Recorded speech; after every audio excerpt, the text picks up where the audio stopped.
Selamat malam buat kita semua. Perkenalkan nama saya Segi Aliosapa dengan NIM 42324022 dari Prodi 3TI. Di sini saya akan menjelaskan file bahasa Dart dengan konteks OOP yaitu Object Oriented Programming. Untuk file pertama yaitu eh, file employee.dart. Di sini kita menggunakan konsep yaitu enkapsulasi dan setter getter. Kelas employee menyembunyikan datanya berupa properti ID dan name, namun bersifat pribadi karena diawali underscore. Akses ke data ini diatur melalui metode public getter dengan atribut get ID dan get name untuk membaca dan setter dengan set ID dan set name untuk mengubahnya. Berikut adalah outputnya.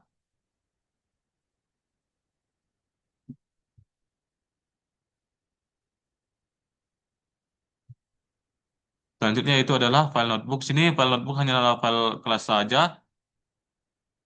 Kita menggunakan konsep class dan constructor.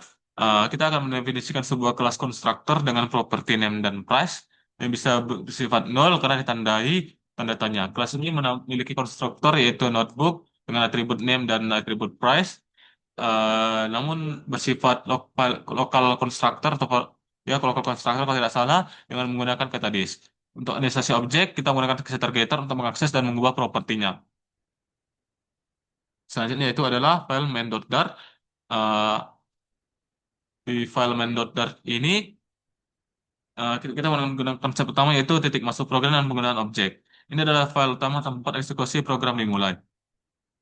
File ini mengimport kelas notebook dan employee dari file lain di dalam fungsi main yang membuat objek employee dan notebook, mengatur nilai yang menggunakan setter, dan kemudian mencetak nilai properti objek tersebut. Berikut adalah outputnya.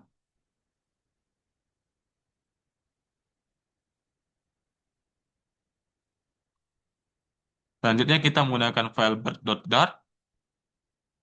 Uh, Di sini kita menggunakan konsep mixin. Kode ini menunjukkan cara menggunakan mixin untuk menambahkan kemampuan pada sebuah kelas tanpa harus melalui pewarisan atau inheritance. Kelas ber tidak mewarisi metode variable dan walkable, tapi dengan kata kunci with, ia mendapatkan metode dari keduanya yaitu fly dan walk. Berikut adalah outputnya. Selanjutnya itu adalah underscore stream.dart. Kita menggunakan konsep asynchronous programming atau stream. File ini mendemonstrasikan stream, yaitu sebuah aliran data sinkron. Fungsi constream yang ditandai dengan asing secara berkala menghasilkan yield dan data angka setiap 1 detik. Fungsi main kemudian menunggu, itu menggunakan await for, dan memproses setiap data yang masuk dari stream tersebut. Berikut adalah outputnya. Selanjutnya adalah maaf, kita tunggu hasilnya. Oke, hasilnya sudah muncul. Bahwasanya dia memproses data per, per setiap detiknya. Selanjutnya itu adalah file class underscore user.dart. Di sini kita menggunakan konsep asynchronous programming juga, tapi menggunakan future. Kode ini menunjukkan penggunaan future untuk menangani operasi yang butuh waktu. Misalnya, permintaan jaringan. Fungsi fetch user order mengembalikan sebuah future dengan tipe data string. Di fungsi main kita menggunakan kata kunci await, digunakan untuk menjadi eksekusi sampai future selesai dan memberikan hasilnya. Berikut adalah outputnya.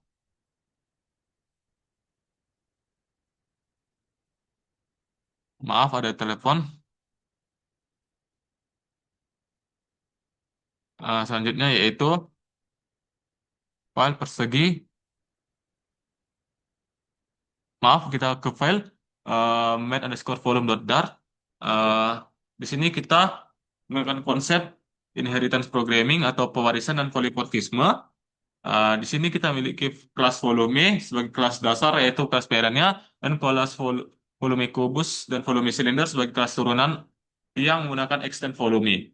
Keduanya mengatasi sifat dari volume yaitu mengatasi semua atributnya, tapi memberikan implementasi dengan menggunakan add override yang spesifik untuk metode hitung volume.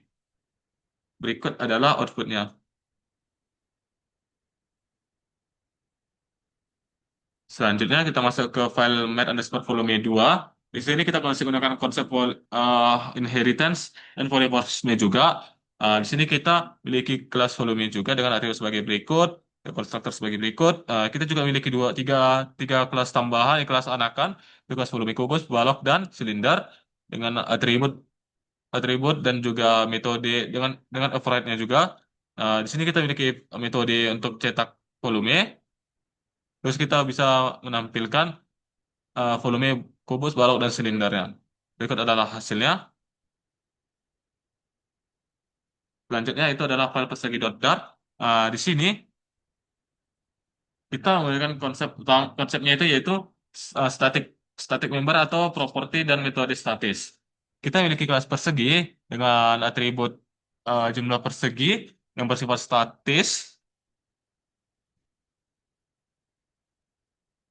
eh, yang dimana variabelnya ini hanya bisa dimiliki oleh sendiri-sendiri, eh, dan tak bisa dimiliki oleh masing-masing objek. Eh, kita sini juga memiliki metode tampilkan jumlah persegi, dan juga kita memiliki eh, fungsi utama yaitu menampilkan luas persegi.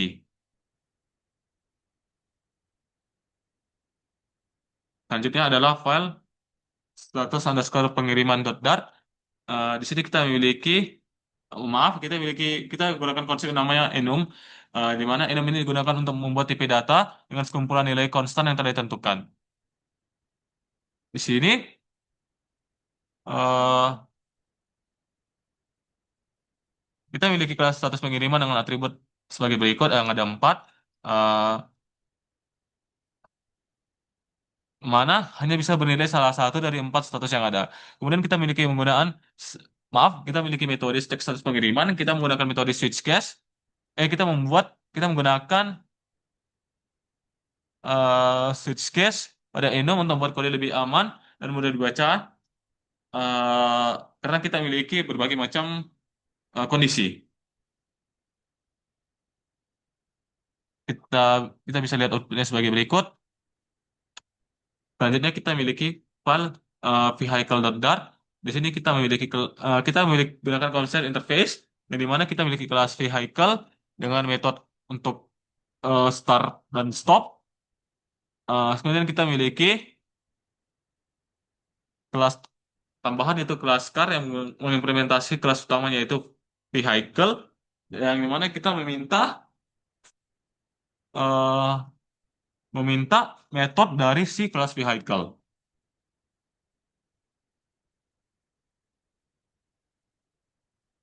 Ya, berupa yaitu start dan stop. Berikut adalah outputnya. Baik, sekian saja penjelasan saya untuk kode bahasa Dart. Eh, mungkin hanya mungkin hanya 10 sampai 12 kode yang bisa saya jelaskan karena waktu yang diberikan hanya 10 menit, dan saya takut video saya ini juga sudah 10 menit. Jadi saya akhiri saja video saya untuk kali ini. Terima kasih dan selamat malam untuk kita semua.